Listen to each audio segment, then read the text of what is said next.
I'd like to welcome everyone to the Village of Carpentersville regular board meeting, March 5th at 6 p.m.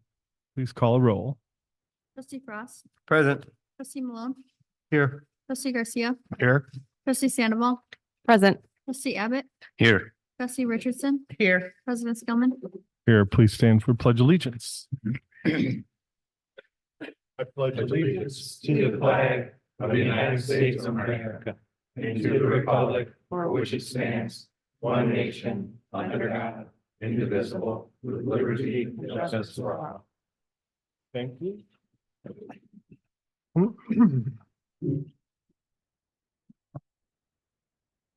So right down to item 5, appointments. I'm looking for a motion, appointment of Larry Jensen to Special Events and Parks Committee, term expiring 2026. I motion to approve Mr. Larry Jensen's appointment. I'll second.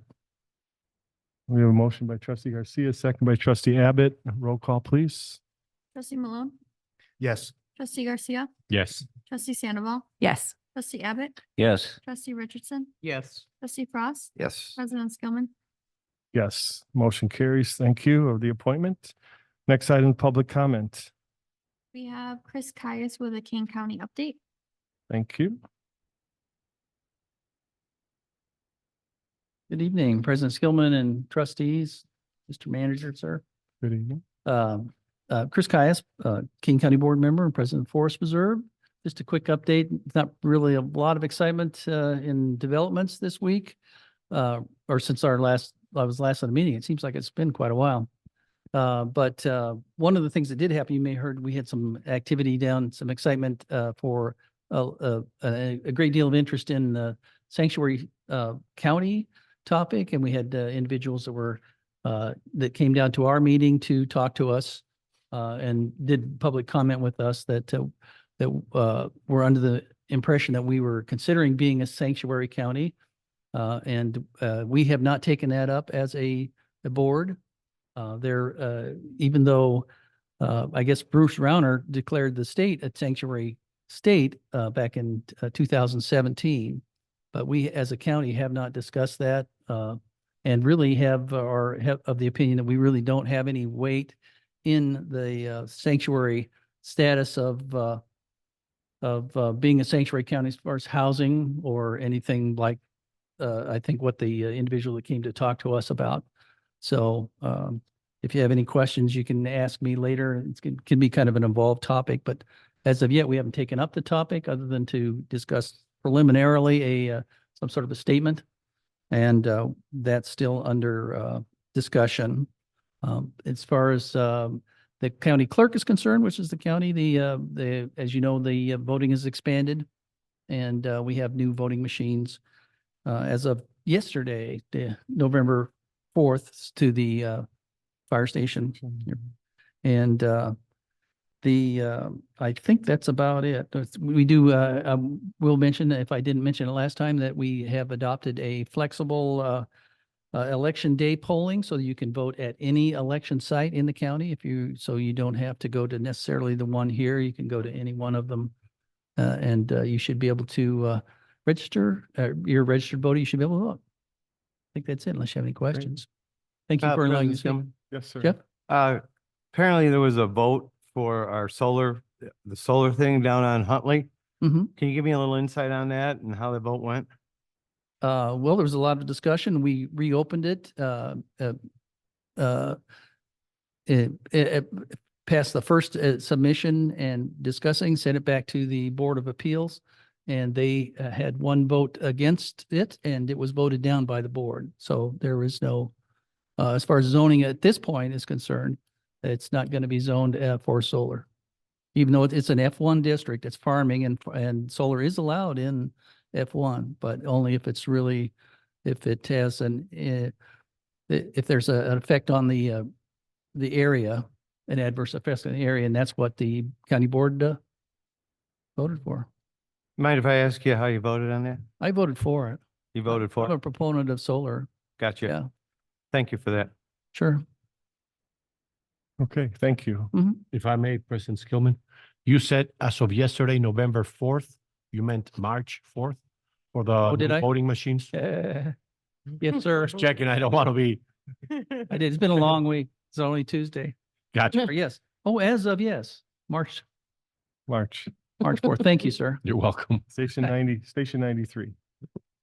Yes, All right. the Thank- spring elections. Then November is the general elections. Thank you. Gotcha. All right. Thank you. Thank you. Thank you. All right, moving on. Consent agenda. All, excuse me? We have another person. Oh, I'm sorry. Okay.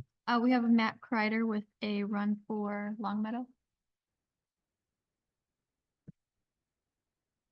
Hello, my name is Matthew Kreider and I live right here in Carpentersville off of Williams and Melody Lane. And I can see the new bridge and I've seen it from the beginning, you know, being built. And I know it's been going on for a long time. I can actually go to it and run and everything. And I know there's going to be a grand opening for it. And I've been waiting for that and waiting for that. And I found out, you know, it's going to be in the fall of this year.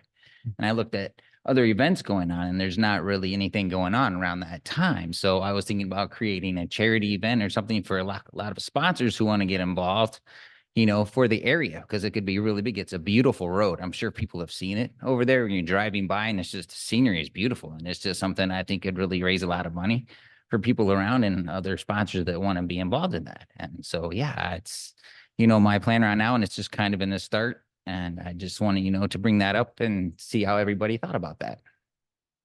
So, yeah, normally we don't comment back to our speakers, but anyways, yeah, we'll comment back. So Okay. right there's the guy you need to talk to. Yeah. He Yeah, is- I've been conversing. Yeah. With. Yeah, so we have nothing to do with the bridge, the village of Carpentersville. Okay. Yeah, or Algonquin. It's really right now, it's the counties. So you're saying like you want to have, before they open it? Yes. Like I've a heard grand that. opening. I've Yeah. heard to have like a party, yeah. Yeah, exactly. Yeah, they're gonna have the party and a ribbon cutting, so something before that, and I think Yeah. a lot of people would be interested in that. I would. Oh, yeah, I think it'd be fun, yeah. Yeah, it'd be no, great. Yeah, for sure, and Okay. just it could even be. Oh, for sure, we'll promote it, yeah, yeah. Algonquin might not, but. Okay. Well, yeah, I'm gonna find out from them. I'm gonna go to their meeting after this, and you know, see if anybody has anything to say about that. But yeah, definitely.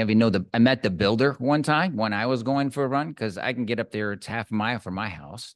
You know, and I actually met the builder, you know, one time when he was walking across and I was coming back and he was like, oh yeah, how far this has come along. And he's been waiting for it back in 13, Yeah, you know, the designer actually, I said the builder, but the designer for it, you know, so. yeah, we've could be- ridden our bicycles up there, so. Exactly. It's a very bike nice. And I ride. think it could grab a lot of attention, you know, from really the Frost, whole, I know is ridden up there, so. really beautiful. So.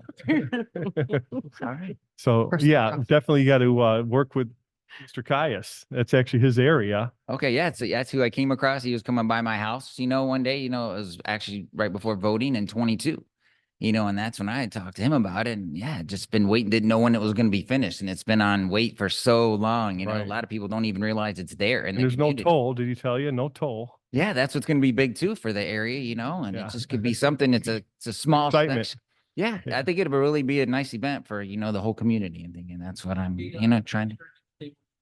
Some sort of celebration. I think. Yeah.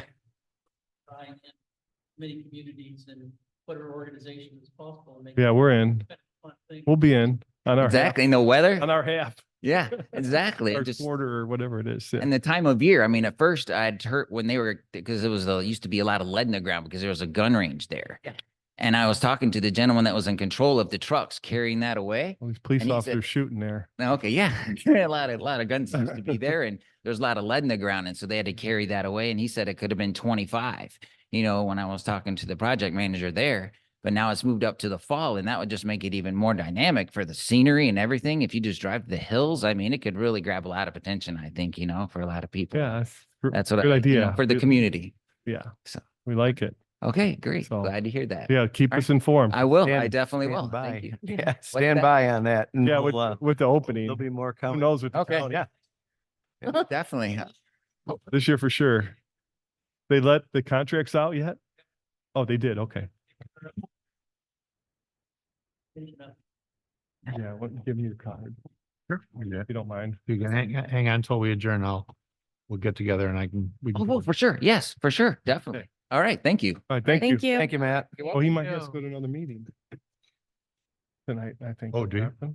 He said he was going to Algonquin. Okay, is there any more speakers? I'm sorry. All right. Next item on the agenda. Consent agenda, all items listed on the consent agenda will be acted by one motion. There will be no separate discussion on these items unless the trustee so requests. In that event, the item will be removed from the general order of business and considered in its normal sequence on the agenda. President Skillman, Yes. I'd like to remove letter C for more discussion, please. Letter C, okay. I'll move to approve the consent agenda as presented, item A through K minus C. Okay. I'll second. Okay, we have a motion by trustee Garcia, second by trustee Sandoval. Motion is for A through K. K minus C. C will move to new business for discussion. And I need a roll call, please. Trustee Garcia, Yes. trustee Sandoval, Yes. trustee Abbott, Yes. trustee Richardson, Yes. trustee Frost, Present. trustee Malone, Yes. president Skillman. Yes. Motion carries. Next item on the agenda is reports of manager and staff. Manager Sullivan. And tonight, I'm going to ask two members of the staff to come up and give us reports to the board. I think you're going to find interesting and informative.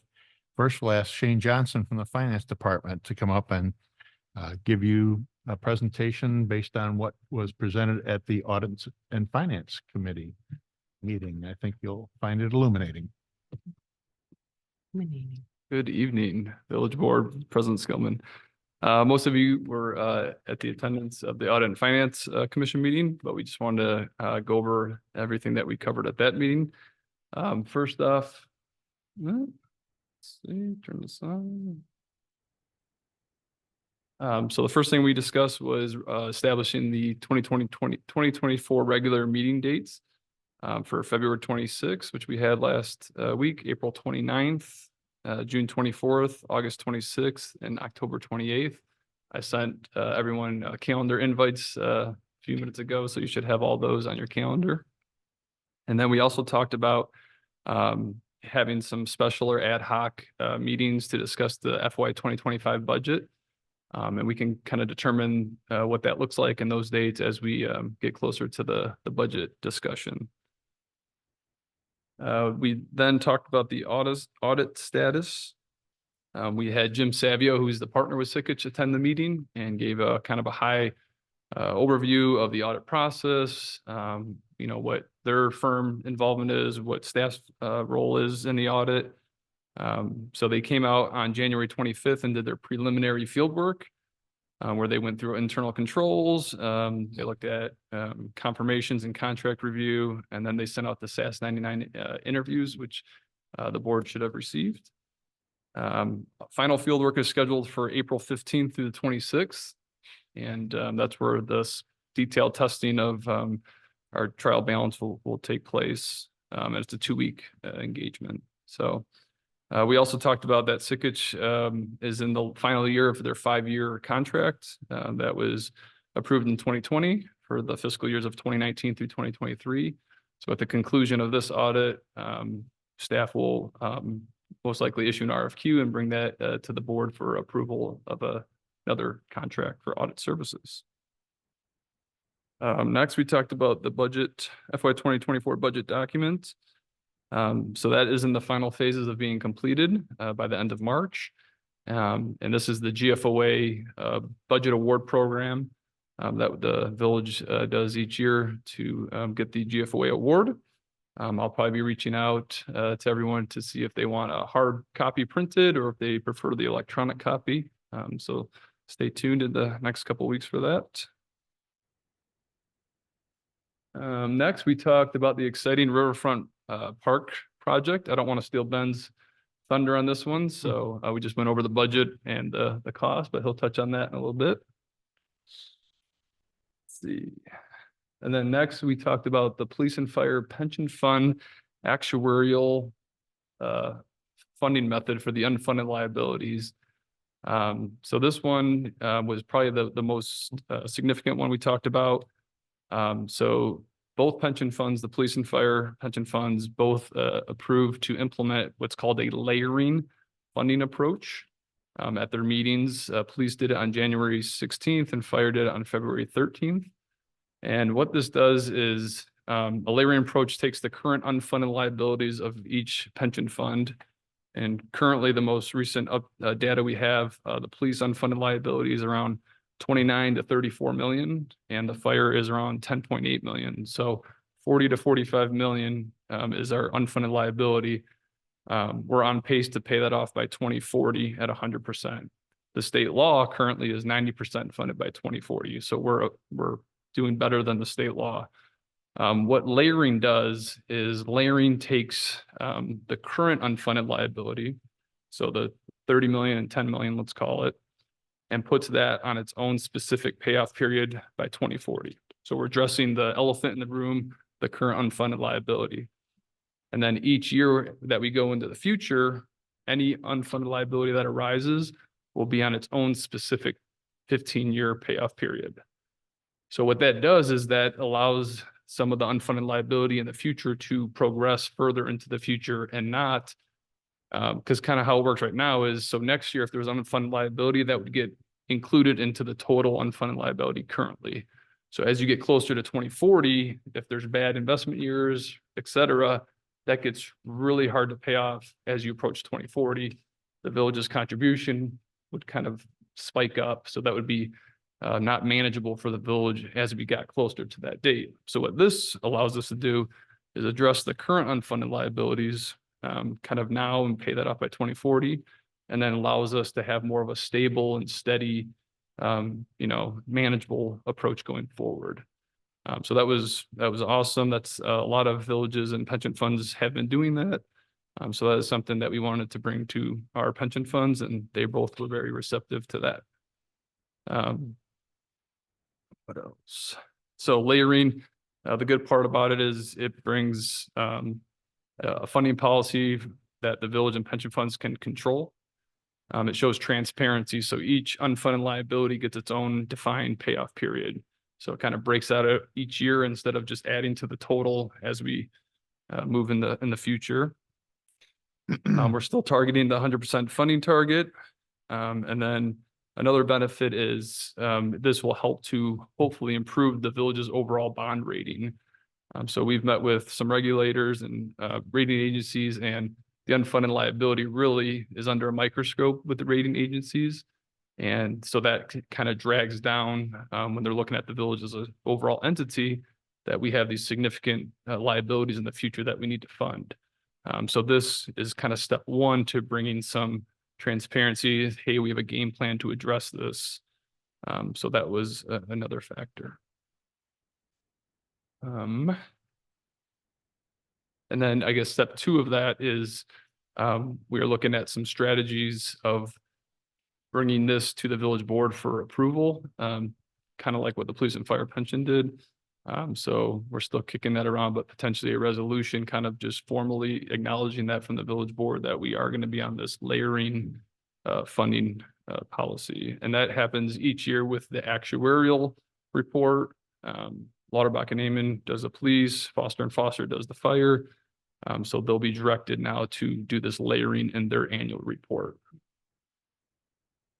And then last, we reviewed investments for 2023, and then we reviewed investments for January 2024. I don't know if you checked your emails. I sent the February cash investment report earlier today as well.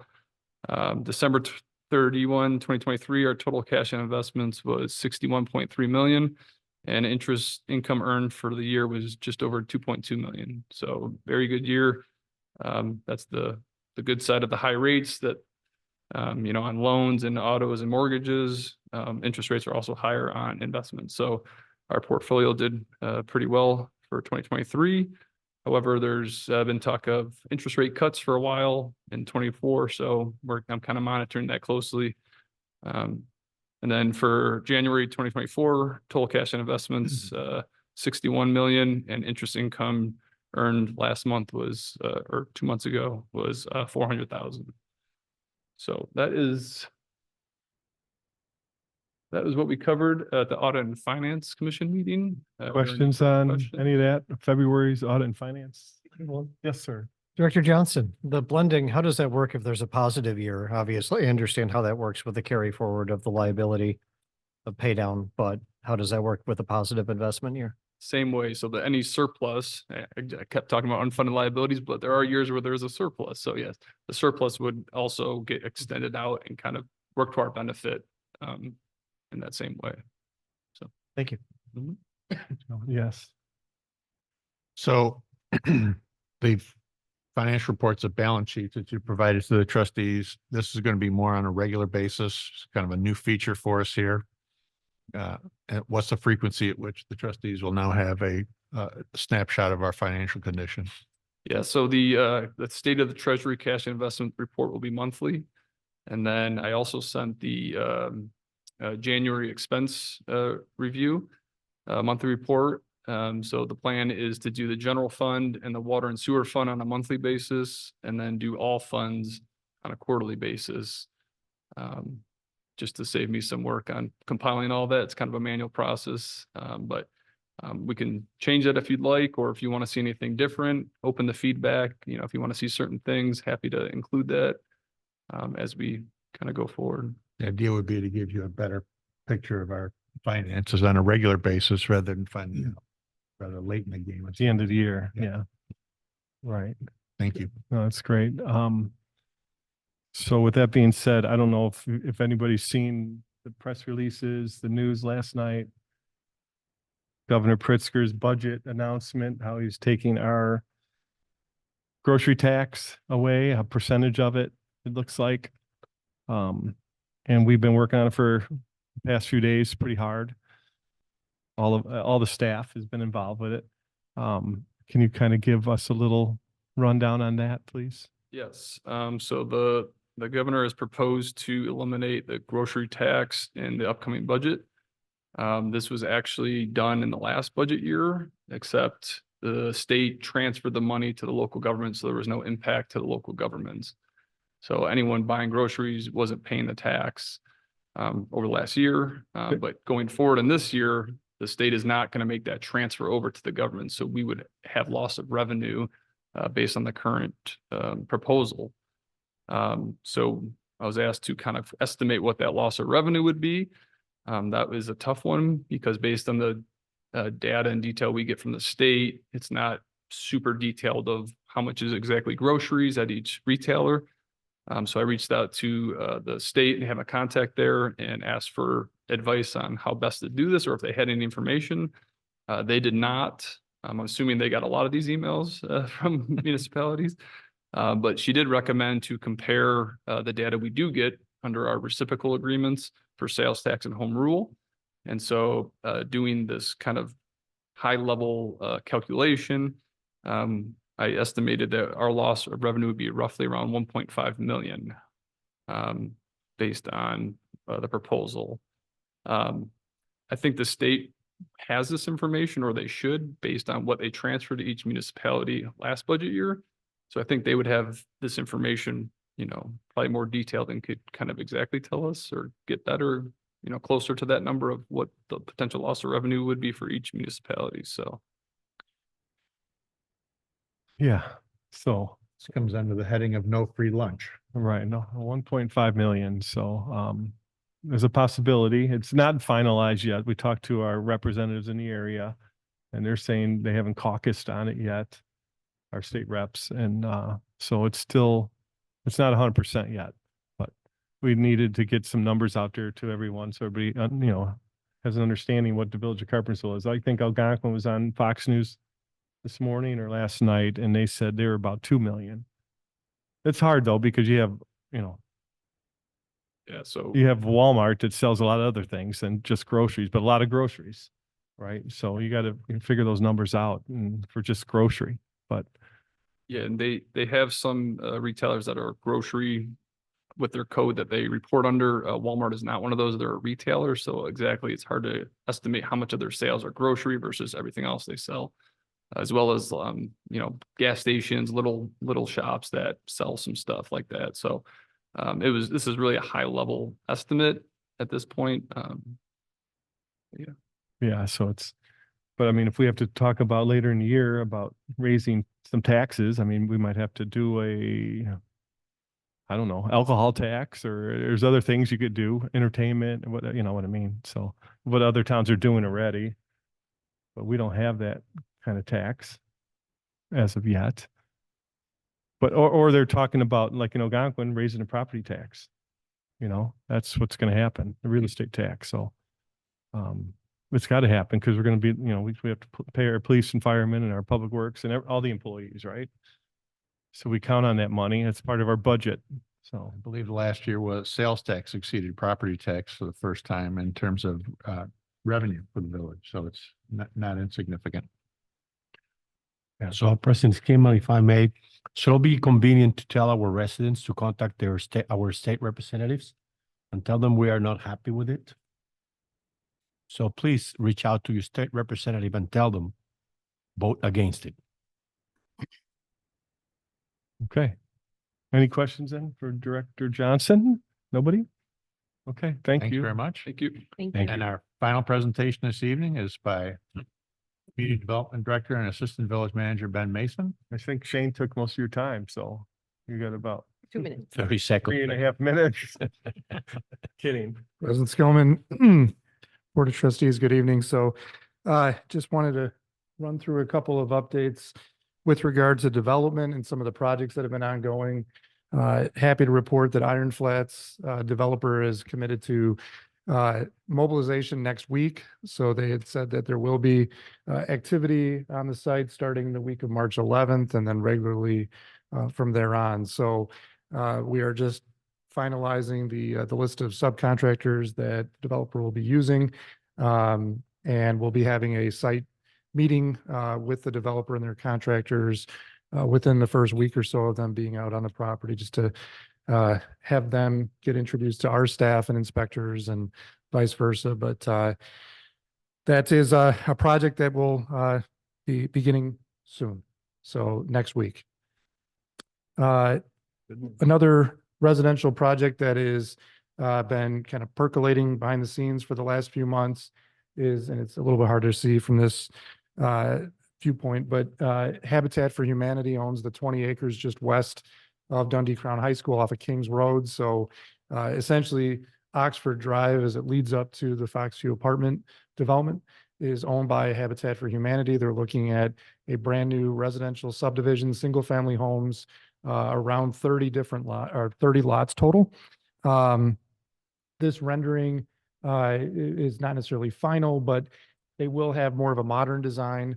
And they are getting a significant grant from NICOR. And so part of the emphasis will be that I believe 50% of the homes will be net zero energy. So there will be solar panels on the roofs built into the original construction plans. And so they will be filing their application as soon as this week, is what we just had a call with them the other day. This will be a type of project that will go to our Planning and Zoning Commission, and then we'll go to the village board after that. So look for something, ideally sometime this spring, that will be before the board. And just as a kind of an aside, staff has also been working in regular communication with the school district and representatives from both the admin, D300 and Dundee Crown High School, just to talk through this project in advance and then when it comes in, so that we're working on the best possible project for that entire area, and including students that might be looking to, get to or leave from Dundee Crown High School. And so there'll be some improvements basically to some of the pedestrian access along Kings, which is something that this project will bring. And then finally, just to note, the Woodland School conversion to a Boys and Girls Club center at the northeast corner of town is ongoing. There has been some more work that needed to be done with the grant that Boys and Girls Club received from HUD. So that is in the very final stages, and HUD will be releasing the funds very soon, hopefully, so that Boys and Girls Club can close on the property and take possession of the building from the Park District, which is still currently owning the site. Okay, question, I'm sorry. Yeah. So the impact center, they're going to be moving to Woodland Yes. out of Perry? So the initial discussions we've had with Boys and Girls Club is that they will be reevaluating whether they're going to keep all of or some of maybe the existing impact center they have at Perry Elementary. And they are looking to have, I believe it's both middle and high school students served with the new impact center at the Woodland School. But that's actually something on the next slide. We're also looking, we have a new stakeholder that is potentially interested in some coordination with Boys and Girls Club as well. So I think still to be determined, but the positive is that it does seem that the Boys and Girls Club has a pretty strong list of students and those that they serve, that it will at least support the new Woodland School site. So just a quick refresher then on the Riverfront Park, which is not the name of the park site. That'll be something that will need to be evaluated further and discussed with the board certainly over the next few months. But what was on the consent agenda earlier this evening then was for final engineering design work to be completed. So that is going to be kickstarted later this week. Now that professional services agreement has been before the board tonight. There is an emphasis on seeing what can be started even later this year, and then looking at next year as some of the more kind of site and some of the finishing work. But there's a couple of different grant opportunities that might be available too that we could access, and just something that as of last week, staff in our department met with Kane County and their planning and development department representative actually, who had indicated they have some ARPA funds available to communities along the Fox River that are looking to enhance the riverfront for the public. And this comes out of the Fox River being designated a National River Water Trail about a year or so ago. So they're looking for shovel-ready projects. So we have we've already started to submit some of the components of our Riverfront Park plan, which they were very intrigued by and thought could be a good fit for the type of program they're looking to launch. So we may be one of the first pilot communities to take part in that, but that was very encouraging. So I think we'll be looking to expedite what we can yet this year, and potentially can qualify for some more of that grant funding from the county as well. So, this is a project, just personally, I know when I started a few years ago that, the board certainly took a strong leadership position on getting this site under control by the previous owner of the property. And so, I mean, this really will be a fantastic, public space for the community, and is something that I know the village board has worked very hard on for the last many years. So the staff were very excited to continue to carry that out and get to completion here soon. Fence is down. Fence is Yes. Kevin. These guys working over there to clean it up a little bit and make it usable for the spring here for people that want to fish or hang out or whatever they want to do there.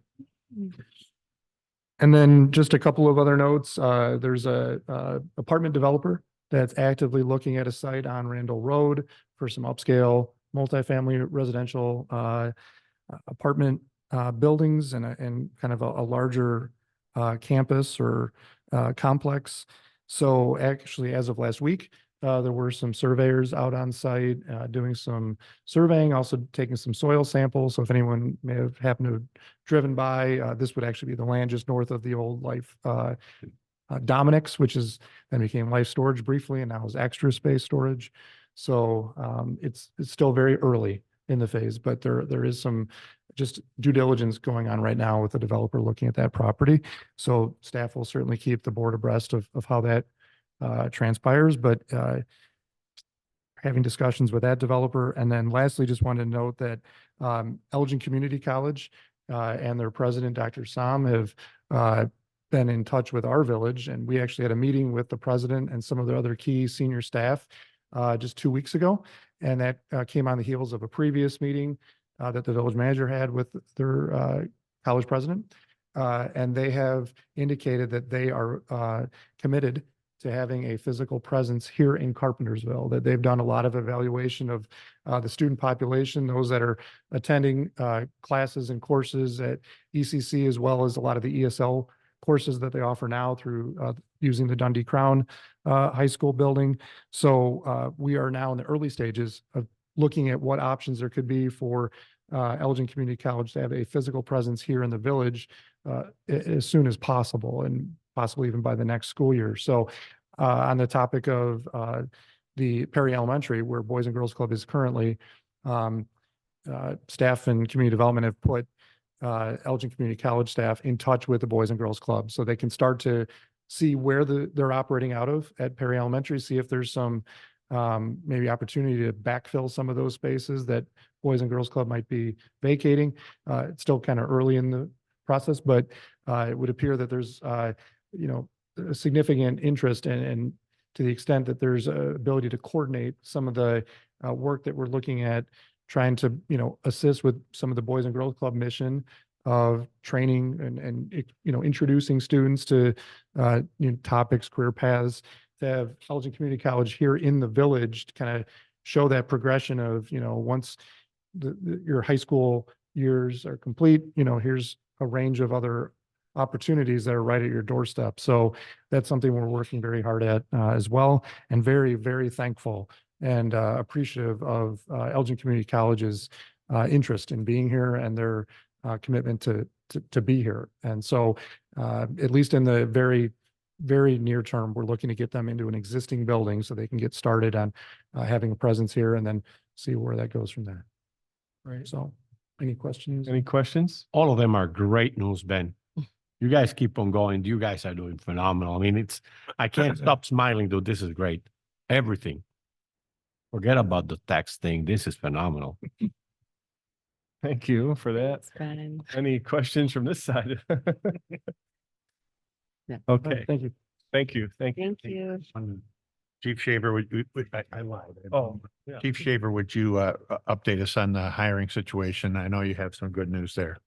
Sure. We just finished about 56 interviews over the last 2 weeks. We believe the numbers, we should have 12 openings currently. And we have 10 job offers out right now. So we've been very busy doing backgrounds, interviews, et cetera, just so we get back up to full staff. So it's going very well. Right. Just hoping that we can get I'm hoping to get 8 officers into the academy in April. So that's my goal. So Thank you. we're trucking along. Appreciate it. Good news. Thank How you. about the fire chief then? He had 17 That applications. was the application. Our written test was just last weekend. 17 took the test, and we're going to be scheduling interviews with the board coming up. So I'll find a count probably next meeting. So 17 doesn't sound like a lot, but it is. We currently don't have any openings right now, so we're okay. But yeah, but I mean, like other towns, like I've heard like Gurney had like a few people show up and they're paying over $100,000. It's just really strange what's going on in the fire service right now. So, but the numbers will come up because the junior colleges are full, you know, with kids, with students. So, and there's some other ideas, you know, getting some other stuff going, so out there for the fire service, but I'm sorry. Yeah. But anyways, all right, where are we at? Thank you, Jens. Anything else? No, We're no, good? no. Kevin, you want to talk about anything? Carrie. All right, we're good. Progress. All right, thank you, everyone. We have no old business tonight. Next item on the agenda would be new business, item C. Trustee Frost? I'm on board with it. What I'm not on board with is the $4,000 per vehicle as a trade-in. I don't know if there's any other options that we can go with. The one vehicle is a 2019. $4,000 doesn't seem like adequate for me, even with 128,000 on it or whatever it is. Just looking for some insight on maybe figuring out a way Our we can, mechanics do that? we can put them out to I think those the are people that want I to think sell. those are estimates. Yeah, those are our mechanics that do that for us, right? Are you guys public works? So to go to auction. We've negotiated 0% from the auction house. That's just the anticipated budget that we're hoping that we can pull out. Is there any way we could sell those outright, or how's that work? Or does it have to go to auction, or what's our policy? Trustee Frost, we theoretically could, otherwise privately list that for individual sale outside of an auction process through our own. We could do it as a trade-in. Really, I mean, there's different avenues. The way this is structured though is, what would be, I guess, what has been the standard operating procedure for the village, but not saying that that's exclusive. Or we could see what So happens. as in the past. And then look in the future. Correct. Next time, we could look at it. Out staff time, you have the right bid doc. Like that. That's what we used to do. Yeah, we used to do that because employees used to buy like an old fire car. You know, they had no miles on it, but it was still red. So, yeah, we did that. Can we look into different options? Yes, for sure. All right. I like it. President Skillman, if I may, I believe that the auction route is the best one. The exposure that you get to a best bidder is better than asking a set price and wait somebody to lower you down the price. If you start at 3,800 and somebody wants a vehicle, they just keep on bidding up. With experience on buying cars, that's the best thing to do, I believe. There's a chance though, if we're gonna do it locally, that someone from our town could get a vehicle, right? Or no? Same thing if you go to Absolutely. the auction. Absolutely. Yeah, And it That's costs, why- it that's why I costs us put it out nothing there. to consider the options, and we'll get back to you with a board report. Good answer. thank you. Okay. I'm looking for a motion. I'll make a motion. Okay. I'll second. Okay, item C on the consent agenda on new business, I'm sorry, okay. Approval of resolution of authorizing the purchase of 2025 police utility vehicle interceptors through the Suburban Purchasing Cooperative Program from Curie Motors. That's our state bid, correct? Yeah. Yes. Okay, roll call, please. Trustee Sandoval, Yes. trustee Abbott, Yes. trustee Richardson. Yeah. Trustee Frost. Yes. Trustee Malone, Yes. trustee Garcia, Yes. President Skillman. Yes. Okay, next item, trustee and committee reports. Trustee Sandoval. Nothing new to report from Sparks. We're working to get all of our bands situated.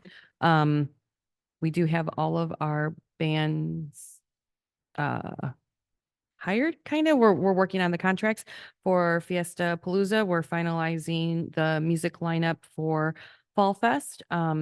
We will not be having the Lumberjacks this year. Unfortunately, they were booked. So we're working on other things to keep entertainment. And then hopefully Kid stuff. kid stuff. Yes. Lots of, Something- yeah, we have we're thinking about like a gaming truck, different avenues that we can take because it's a good chunk of money that we'll have back into our budget.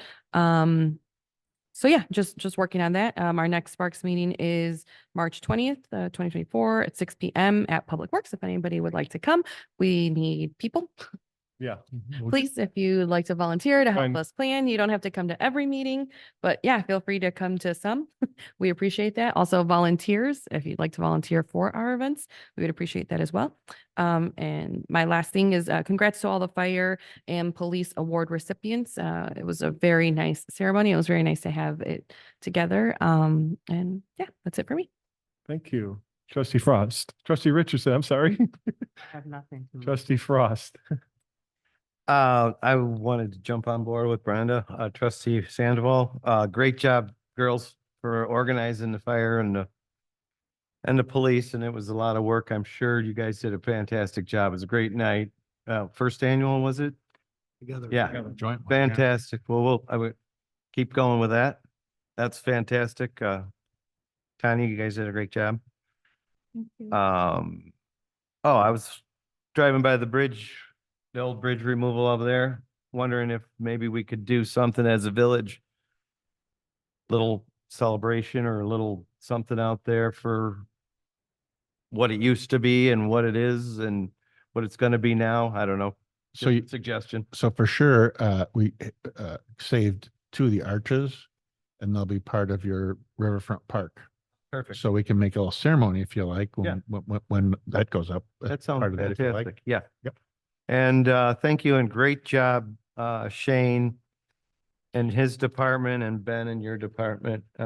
Good job. And the email today was great. I like to see that. That's a good thing. Other than that, that's it. Thank you. Trustee Abbott. Sure. I pretty much the same thing as Trustee Frost said. What I do want to add, I was honored to be at the awards for all you guys. Well deserved, and you guys are doing a great job over there. Thank you, Tanya. And I'm looking forward to the parade this weekend. That'd be fun. And I just want to wish everybody a happy and safe St. Patrick's Day. Thank you. Trustee Malone. No report this evening. Thank you. Trustee Garcia. Yes, sir. We had the Audit and Finance meeting last week. Very informative. Gave me a lot of answers to some questions that I have. Enjoy being part of this commission. Thank you, Shane, for taking over what was there. Also remind everybody that St. Patrick's Day Parade is this coming weekend. Starts at Saturday. Please don't drink and drive. You choose booze, you lose. The St. Baldrick's for the fire department is coming. It's fundraiser for infant cancer research. Check our our Facebook page for more information. And finally, it was very nice seeing all of our top brass and our best of our boys and girls, gentlemen and females, I'm sorry. The fire department and police department award ceremony. I'm honored to have been part of it. And thank you everybody for all the work that you put out there. Yes, I know most of the time I call and complain about something, but tonight it's all about thumbs up, guys. Thank you. Great. Oh, thank you. So just regards in the parade, everyone's welcome. We are going to have a float, something. We're going to put something out there. Yes, sir. A trailer with something green on it. 11 a.m. the parade starts. Lineup will be down by the bricks. So we can get that position where we're going to be taking off, but everybody's invited, the board and the village. Okay. So that's Saturday at 11 a.m. So 10 o'clock's lineup. Okay. And we might be reaching out on Friday night to do some decorating of the float. Just so you know, we like to be under pressure. So it's all What good. about Saturday morning. Well, yeah, 10? usually Saturday morning. 9:30, okay. We need some time. So, yeah, the awards banquet was really nice. Thank you, everybody that showed up. I know Trustee Richardson was out of service, but she did respond. Thank you. Yeah. Yeah, I echo what everybody said. The great job. We're moving forward. Our finance department so it's a good thing going on. So, and very transparent. So we can all understand what's going on. Okay. Every month now. Okay. So anyways, with that being said, One yes. thing more, I'm sorry. The True Patriots Act is having a fundraiser this coming Friday at the bowling alley at the corner of 62 and 47. That is to raise money for Bringing the Wall That Heals, which is a memorial for Vietnam veterans. We participate last time they were here, and it's phenomenal. It's quite an experience. Also, the wall is going to be here for Memorial Day weekend at Randall Oaks. If you have a chance, please come over. I'm Yeah, sorry. at the Randall Oaks Park. At the Jerry- Randall Oaks Actually, Park. Jerry was going to be here tonight, but I told him next meeting to come. Yes. So But he'll be at the next meeting. He'll give a presentation. if you can, come to the fundraiser. They need our help. When we needed them, they were there. Now they need us. Okay, thank you. Thank you. With that being said, I'm looking for a motion to adjourn. I'll A motion to adjourn tonight's meeting. A motion by trustee Sandoval, second. Second by me. Trustee Garcia, all in favor? Aye.